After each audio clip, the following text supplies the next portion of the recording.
This is Umar for BoxNation. I'm joined by Big Frazer. He's back. Yeah. The Big Frazer story does roll on. Obviously, it must have been difficult initially. I remember speaking to you actually in Birmingham, Frazer, a couple of weeks after the fight with Wardley. And something interesting you told me was Derek Chisora said, don't be in the shadows, keep yourself out there. Yeah. And it sounded like when you told me that, it did motivate you a little bit. Yeah. Just tell me about that.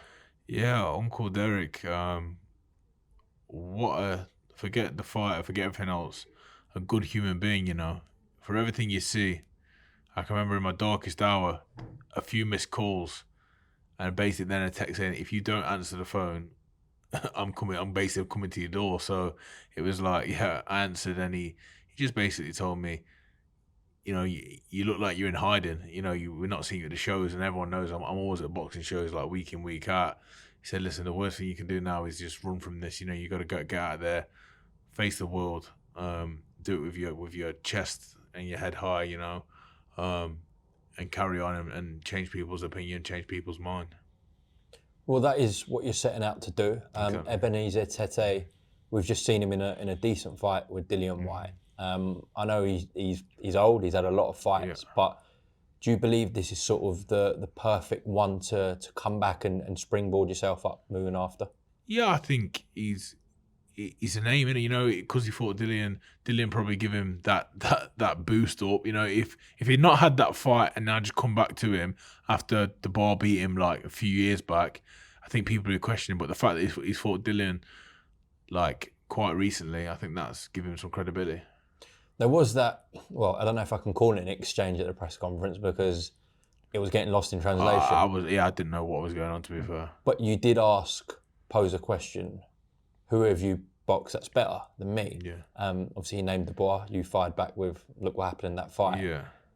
Apart from Dubois, has he boxed anyone better than you? Well, he said he'd boxed AJ, which I just don't believe he has. And he said he'd boxed Dillian.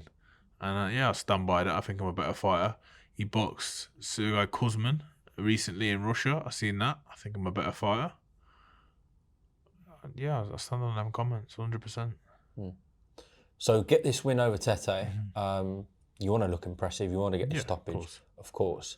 Then the natural one that springs to mind is the winner of Adelaide TKV, if that rematch does happen. Do you go along with that?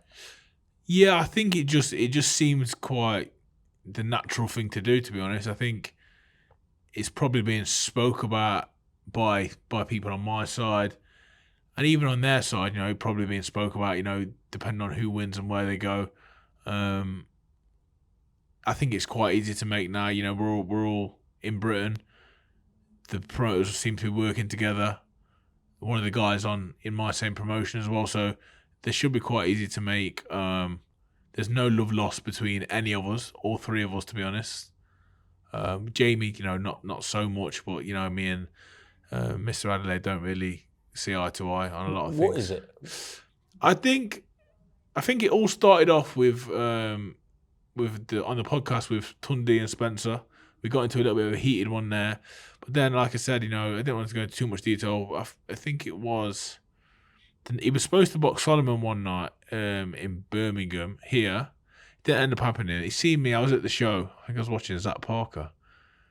I was with my missus, and him and his two friends, like I think his brother and his friend, like walked over to me, tried to like stick it on me, you know, in front of my missus, which I didn't take kindly to anyway. So we went outside and we had a few like words and that, and nothing happened. It was pointless, to be honest. I expected a lot more from three hard talking boys to go outside with them, and no one did nothing. So it was like a bit pointless. But yeah, I took that as a bit like that was rude. I wouldn't do that, you know, to a man who's there with his girlfriend like that. But yeah, I just think the way he carries on, the way he talks, it don't sit right with me that he's this big, hard, aggressive person. I just think it's all a big act, because I seen the fight like in Manchester last week at the Co-op, when he boxed, I seen his family was sat a couple of rows behind me, and all really nice people, look like church going people, very calm, very nice. Like, so I don't see how the lifestyle he portrays and what he gives is an actual reality for him. So yeah, I just think he's a bit of a tool. Okay. So if that fight is to happen and in the build-up we see kind of him sticking it on you, etc., how's that going to go down? Because we saw TKV's reaction. Yeah. I mean, I'm not getting no fines. I'm not throwing no tables. I'm not doing all of that foolishness. You know what I mean, we can just sort it out with a fight in the ring. But again, I stand on what I say. I'm not here pretending to be some stone cold street fighter. No, not all. But I'm a grown man. I look after myself in any way I have to. And I'm sure it'll get a bit interesting, a bit heated, a few words here and there. But listen, let's not be stupid about it. We'll get in the ring and we settle out proper, man. What do you think happens in a rematch?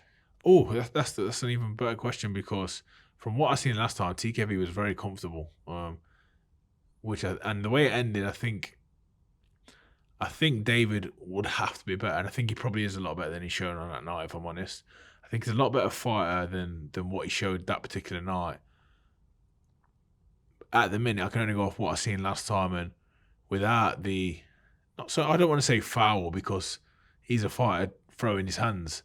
Without the mistake, I will say it was a mistake from the referee. I feel like he should have been in there a bit quicker. I think TKV was running away with the fight. But I'm guessing for your interest, you probably want Adelaide to win that rematch. It's a double-edged sword because that'd probably be a better fight for everyone, for myself and for the public. I think the TKV one is made just so easily because we're both a boxer, so who knows. How does that go down, though, with you and Adelaide, if it does happen? I'll beat him. Judging off what I seen the other day, I beat him comfortably and quite impressively. Okay. Well, as I said, the Frazer story continues this Sunday night against Ebenezer Tetteh, and then we'll see what the future holds for you. Just quickly before I let you go, Frazer, it does look like we're heading towards a rematch between Usyk and Dubois. I saw you bumped into Daniel the other day. If this rematch is to happen, just make the case for Daniel Dubois. How does he win this?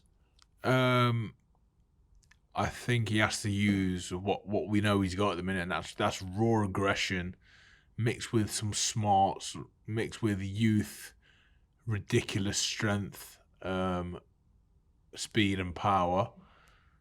You're gonna have to make this guy work at a pace that he doesn't want to work at, but that's a lot easier said than done because this guy is a generational freak and genius. So you give Dubois any chance now with anyone, now he's got this confidence, he's got a bit between his teeth. He's just a scary man. You wouldn't want him coming at you, but saying that the person in front of him is one of a kind, best of the generation heavyweight. So look, you won't have to look at what he's done. The 2 wins over Joshua, the 2 wins over Fury, he's exceptional. So I'd have still have to put him as a massive favourite. But I think if anyone was there to upset the apple cart, it's the dangerous Daniel Dubois. I know it's very simple, just saying attack the body. No. Obviously, you can't ignore the head as well going upstairs. But from what happened in the first fight, I don't know if you thought it was a legal shot or not. Is that potentially a key for Daniel to pound that body of Usyk's? I thought it was a legal shot when it first happened, and I still do now, to be honest. But yeah, of course, that would have to be in the thinking, in the game plan. There's obviously a vulnerability there, but then again, I think if Daniel hit anyone in the midsection, anyone will be vulnerable. He's very, very heavy-handed. I've done a bit of sparring with him. He's freakishly heavy-handed, so I do believe that would definitely be in the game plan. But I think there's so much more to think about when you're dealing with Oleksandr Usyk. I remember you talking to me about Daniel's jab. It's like a backhand. You said. It's not just powerful. It's very very sharp, very fast. He's got a lot of great attributes, and he seems to be getting better. From what I've seen, he's getting a lot better. You know what I mean? We didn't see him obviously fight Joe Parker because of the illness and whatnot, but he just seems to be getting better fight by fight. And we forget Daniel because he's been around for so long now. But remember, he was young when he turned over. He's done all he's learned as a pro, so he's learning as becoming a fantastic professional fighter. Yeah. Well, listen, the heavyweight division is on fire, especially in this country. Yeah. So a good comeback fight for you this Sunday, and you prepare yourself back into that British title scene. Yeah, no, that's what the aim is. We want to get back amongst it. There's other good fights going on as well. Fisher and Allen, that's an interesting one. That's not too far away, is it? So there's good fight. There's good fights. without even going worldwide at the minute, there's good fights domestically.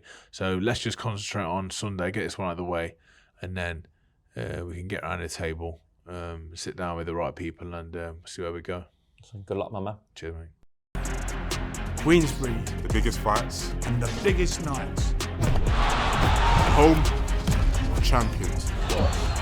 Home of knockouts. There's no way back from this. The home of the future. And this is The it. global home of boxing. Queensbury, exclusively on Design.